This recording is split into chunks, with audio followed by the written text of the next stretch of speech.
अपहरण के आरोपी जलालुद्दीन के करीबी नवीन और नीतू पर यह बड़ा खुलासा है। नीतू हाउसवाइफ बनकर 2014 में शारजाह गई थी। 7वीं पास नवीन उर्फ जमालुद्दीन कई कंपनियों में है मैनेजर।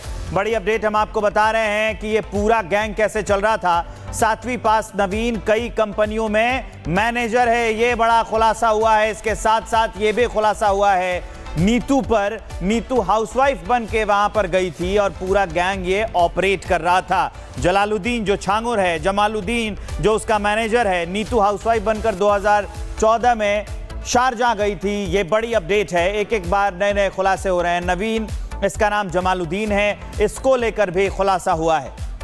और सीधे रुख करते हैं सहयोगी राघवेंद्र का। राघवेंद्र जुड़ेंगे हमारे साथ तमाम बातचीत के लिए, लेकिन देखिए बता दें आपको कि किस तरीके से इस पूरे मामले में हर रोज बड़े खुलासे हो रहे हैं। और वो करीबी जिनके नाम नीतू है, नवीन है, ये अलग अलग तरीके से इस पूरे नेक्सस को आगे बढ़ा रहे थे। राघवेंद्र जुड़ गए हमारे साथ। राघवेंद्र, क्या ये वही शेल कंपनियां हैं जिसके जरिए जो पैसे थे वो आते जाते थे विदेशों से, और नीतू को भी लेके कई खुलासे हो रहे हैं? ताजा अपडेट क्या है पूरे मामले में? खुलासे से पहले सबसे बड़ी बात यहां पर यह आ रही है कि नीतू और नवीन जो जानकारी एटीएस को दे रहे हैं, क्या वो सही जानकारी है? क्या ये लोग पहचान छुपाकर भारत में एक अंतर्राष्ट्रीय सीमा पर एक छांगुर बाबा को अपना पहचान छुपाकर शिकार बनाकर उसके यहाँ रह रहे हैं? आखिर इनका कनेक्शन कहां तक है? जिन जिन चीजों का जिक्र आ रहा है सामने, उससे होश उड़ जा रहे हैं कि आखिर 7वीं पास, अपने आप को 7वीं पास एटीएस की पूछताछ में नवीन और नीतू ने बताया है। लेकिन जिस तरह का इनका यह अनुभव दिख रहा है, जिस तरह से विदेशी कंपनियों से इनका तालमेल और ट्रांजैक्शन और कंपनी के मालिकाना कागजात दिख रहे हैं, इससे लगता है कि कहीं न कहीं यह पहचान छुपाई जा रही है। आखिर नीतू और नवीन हैं कौन? इनकी पढ़ाई लिखाई कहां हुई है? ये फर्राटेदार इंग्लिश बोलते हैं, लिखते हैं, शारजाह यूएई की भाषा इनको मालूम है। तो आखिर 7वीं पास व्यक्ति कैसे इतनी बड़ी कंपनी चला रहा है? जिस कंपनी का मालिक है घनश्याम, यानी कि नवीन घनश्याम रोहरा, उस कंपनी से उसको पनामा जो कंपनी है ग्लोबास जो कंपनी है उसने काम दिया है, जिसका पनामा गणराज्य में ऑफिस भी है और उसकी साउथ अफ्रीका से उस कंपनी का संबंध है। और एक बात और बता दूं, ये खुलासा और है, यह तो जांच एजेंसियां तय करेंगी, लेकिन उसके कुछ कागजात रिपब्लिक भारत को मिले हैं। ये जो कंपनी है पनामा में, जो पनामा गणराज्य में है, इसका संबंध एक कंपनी से है जिसका हेडक्वार्टर लेबनान में है। अब आप सोचिए, लेबनान, सीरिया, इजराइल एक हैं और लेबनान में भी आईएसआईएस का गढ़ है। यानी कि लेबनान से उस कंपनी का संबंध है और उस कंपनी से नवीन घनश्याम रोहरा का संबंध है। ये सारी गुत्थियां जब तक एनआईए इसमें इन्वॉल्व नहीं होगी तब तक निकल करके सामने नहीं आएगी। यह बहुत बड़ा खुलासा है। छांगुर तो एक छोटी सी कड़ी है, छांगुर एक छोटी सी कड़ी है जो उतरौला में है, लेकिन ये इंटरनेशनल जो संबंध निकल कर आ रहे हैं, पनामा गणराज्य, अरब कंट्री, मिडिल ईस्ट के तमाम देशों का संबंध, कनाडा, पाकिस्तान। अब मामला निकलकर जो ये कंपनी आई है जिसका जिक्र ईडी ने किया है, ईडी ने चस्पा किया है, उसमें उन कागजों को देखिए जो मैंने कागज डाले हैं। उसके एनेक्सर 3 में, एनेक्सर 3 को आप पढ़िए, उसमें पनामा का जिक्र है कि साउथ अफ्रीका की कंपनी पनामा, उसका जो मालिक है उस मालिक का भी नाम है पाटिला करके व्यक्ति है। वो कंपनी 1988 में आती है, 2015 में कंपनी खत्म हो जाती है। 15 के बाद उस कंपनी का रिकॉर्ड नहीं है, लेकिन उसकी जो सिस्टर कंपनी है जिसका हेड ऑफिस लेबनान में है, वो कंपनी शायद अभी एक्टिव है।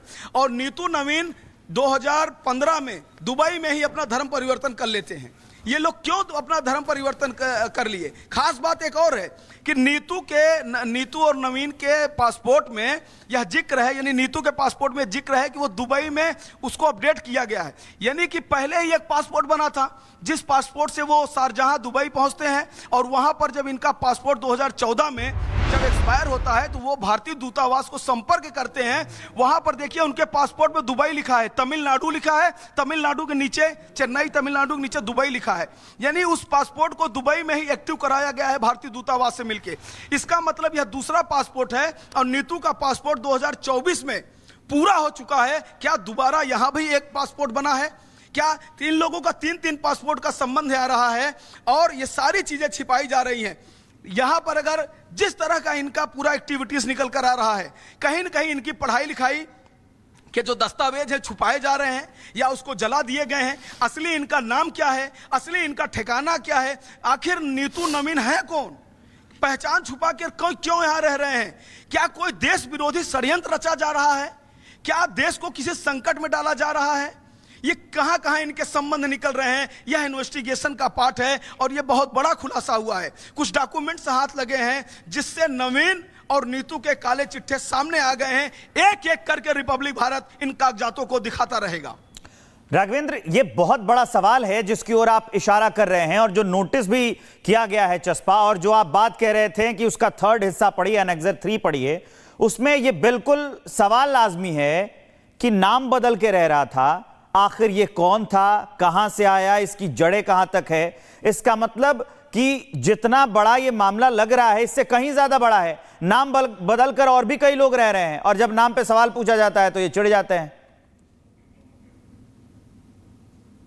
बिल्कुल, देखिए ये मामला बहुत बड़ा है और इसको गंभीरता से लिया जाना चाहिए। ये सिर्फ केवल धर्मांतरण का मामला, कुछ प्रॉपर्टी बनाने का मामला नहीं है, सिर्फ ये लैंड जिहाद का मामला नहीं, ये देश को संकट में डालने का मामला है। जिस तरह के खुलासे हो रहे हैं कि आखिर नीतू और नवीन अपने आप को 7वीं पास क्यों दिखा रहे हैं, क्यों अपनी पहचान छिपा रहे हैं। आप सोचिए कि ये जो यूनाइटेड मरीन FZE का मालिक है घनश्याम नवीन रोहरा, और वो शिपिंग मेंटेनेंस का काम लेता है। 10 कंपनियों का उसके पास टेंडर है, वो मेरे पास उसके कागज हैं। तो इन कंपनियों को जो मेंटेनेंस का काम लिया है, क्या 7वीं तो राघवेंद्र, अहम जानकारी यहाँ पे साझा कर रहे हैं। शुक्रिया राघवेंद्र, तमाम जानकारी के लिए। तो देखिए, यहाँ पे इस पूरे मामले में हर रोज बड़े खुलासे हो रहे हैं और पता ये चल रहा है कि देश विदेश तक जो कंपनियों के तार है वो जुड़े हुए हैं, जहां से पैसे भी आते थे और जो धंधा था धर्मांतरण का वो आगे बढ़ रहा था। धर्मांतरण के आरोपी जलालुद्दीन के करीबी नवीन और नीतू पर यह बड़ा खुलासा है। नीतू हाउसवाइफ बनकर 2014 में शारजाह गई थी। 7वीं पास नवीन उर्फ जमालुद्दीन कई कंपनियों में है मैनेजर। बड़ी अपडेट हम आपको बता रहे हैं कि यह पूरा गैंग कैसे चल रहा था। 7वीं पास नवीन कई कंपनियों में मैनेजर है, यह बड़ा खुलासा हुआ है। इसके साथ साथ यह भी खुलासा हुआ है नीतू पर। नीतू हाउसवाइफ बन के वहां पर गई थी और पूरा गैंग ये ऑपरेट कर रहा था। जलालुद्दीन जो छांगुर है, जमालुद्दीन जो उसका मैनेजर है, नीतू हाउसवाइफ बनकर 2014 में शारजाह गई थी। ये बड़ी अपडेट है, एक एक बार नए नए खुलासे हो रहे हैं। नवीन, इसका नाम जमालुद्दीन है, इसको लेकर भी खुलासा हुआ है। और सीधे रुख करते हैं सहयोगी राघवेंद्र का। राघवेंद्र जुड़ेंगे हमारे साथ तमाम बातचीत के लिए, लेकिन देखिए बता दें आपको कि किस तरीके से इस पूरे मामले में हर रोज बड़े खुलासे हो रहे हैं, और वो करीबी जिनके नाम नीतू है, नवीन है, ये अलग अलग तरीके से इस पूरे नेक्सस को आगे बढ़ा रहे थे। राघवेंद्र जुड़ गए हमारे साथ। राघवेंद्र, क्या ये वही शेल कंपनियां हैं जिसके जरिए जो पैसे थे वो आते जाते थे विदेशों से, और नीतू को भी लेके कई खुलासे हो रहे हैं? ताजा अपडेट क्या है पूरे मामले में? खुलासे से पहले सबसे बड़ी बात यहां पर यह आ रही है कि नीतू और नवीन जो जानकारी ATS को दे रहे हैं, क्या वो सही जानकारी है? क्या ये लोग पहचान छुपाकर भारत में एक अंतरराष्ट्रीय सीमा पर एक छांगुर बाबा को अपना पहचान छुपाकर शिकार बनाकर उसके यहाँ रह रहे हैं? आखिर इनका कनेक्शन कहां तक है? जिन जिन चीजों का जिक्र आ रहा है सामने, उससे होश उड़ जा रहे हैं कि आखिर 7वीं पास, अपने आप को 7वीं पास ATS की पूछताछ में नवीन और नीतू ने बताया है। लेकिन जिस तरह का इनका यह अनुभव दिख रहा है, जिस तरह से विदेशी कंपनियों से इनका तालमेल और ट्रांजैक्शन और कंपनी के मालिकाना कागजात दिख रहे हैं, इससे लगता है कि कहीं न कहीं यह पहचान छुपाई जा रही है। आखिर नीतू और नवीन हैं कौन? इनकी पढ़ाई लिखाई कहां हुई है? ये फर्राटेदार इंग्लिश बोलते हैं, लिखते हैं, शारजाह UAE की भाषा इनको मालूम है। तो आखिर 7वीं पास व्यक्ति कैसे इतनी बड़ी कंपनी चला रहा है? जिस कंपनी का मालिक है घनश्याम, यानी कि नवीन घनश्याम रोहरा, उस कंपनी से उसको पनामा जो कंपनी है ग्लोबास जो कंपनी है उसने काम दिया है, जिसका पनामा गणराज्य में ऑफिस भी है और उसकी साउथ अफ्रीका से उस कंपनी का संबंध है। और एक बात और बता दूं, ये खुलासा और है, यह तो जांच एजेंसियां तय करेंगी, लेकिन उसके कुछ कागजात रिपब्लिक भारत को मिले हैं। ये जो कंपनी है पनामा में, जो पनामा गणराज्य में है, इसका संबंध एक कंपनी से है जिसका हेडक्वार्टर लेबनान में है। अब आप सोचिए, लेबनान, सीरिया, इजराइल एक हैं, और लेबनान में भी ISIS का गढ़ है, यानी कि लेबनान से उस कंपनी का संबंध है और उस कंपनी से नवीन घनश्याम रोहरा का संबंध है। ये सारी गुत्थियां जब तक NIA इसमें इन्वॉल्व नहीं होगी तब तक निकल करके सामने नहीं आएगी। यह बहुत बड़ा खुलासा है। छांगुर तो एक छोटी सी कड़ी है, छांगुर एक छोटी सी कड़ी है जो उतरौला में है, लेकिन ये इंटरनेशनल जो संबंध निकल कर आ रहे हैं, पनामा गणराज्य, अरब कंट्री, मिडिल ईस्ट के तमाम देशों का संबंध, कनाडा, पाकिस्तान, अब मामला निकलकर जो ये कंपनी आई है जिसका जिक्र ईडी ने किया, ईडी ने चस्पा किया है, उसमें उन कागजों को देखिए जो मैंने कागज डाले हैं, उसके एनेक्सर 3 में, एनेक्सर 3 को आप पढ़िए, उसमें पनामा का जिक्र है कि साउथ अफ्रीका की कंपनी पनामा, उसका जो मालिक है उस मालिक का भी नाम है पाटिला करके व्यक्ति है। वो कंपनी 1988 में आती है, 2015 में कंपनी खत्म हो जाती है। 15 के बाद उस कंपनी का रिकॉर्ड नहीं है, लेकिन उसकी जो सिस्टर कंपनी है जिसका हेड ऑफिस लेबनान में है, वो कंपनी शायद अभी एक्टिव है। और नीतू नवीन 2015 में दुबई में ही अपना धर्म परिवर्तन कर लेते हैं। ये लोग क्यों अपना धर्म परिवर्तन कर लिए? खास बात एक और है कि नीतू और नवीन के पासपोर्ट में यह जिक्र है, यानी नीतू के पासपोर्ट में जिक्र है कि वो दुबई में उसको अपडेट किया गया है। यानी कि पहले ही एक पासपोर्ट बना था जिस पासपोर्ट से वो शारजाह दुबई पहुंचते हैं, और वहां पर जब इनका पासपोर्ट 2014 में जब एक्सपायर होता है तो वो भारतीय दूतावास को संपर्क करते हैं। वहां पर देखिए उनके पासपोर्ट में दुबई लिखा है, तमिलनाडु लिखा है, तमिलनाडु के नीचे चेन्नई, तमिलनाडु के नीचे दुबई लिखा है।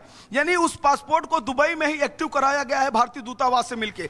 इसका मतलब यह दूसरा पासपोर्ट है, और नीतू का पासपोर्ट 2024 में पूरा हो चुका है। क्या दोबारा यहां भी एक पासपोर्ट बना है? क्या 3 लोगों का 3-3 पासपोर्ट का संबंध आ रहा है? और ये सारी चीजें छिपाई जा रही हैं।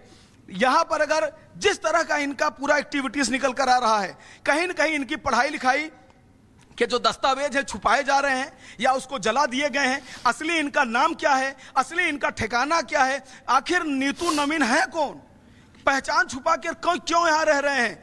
क्या कोई देश विरोधी षड्यंत्र रचा जा रहा है? क्या देश को किसी संकट में डाला जा रहा है?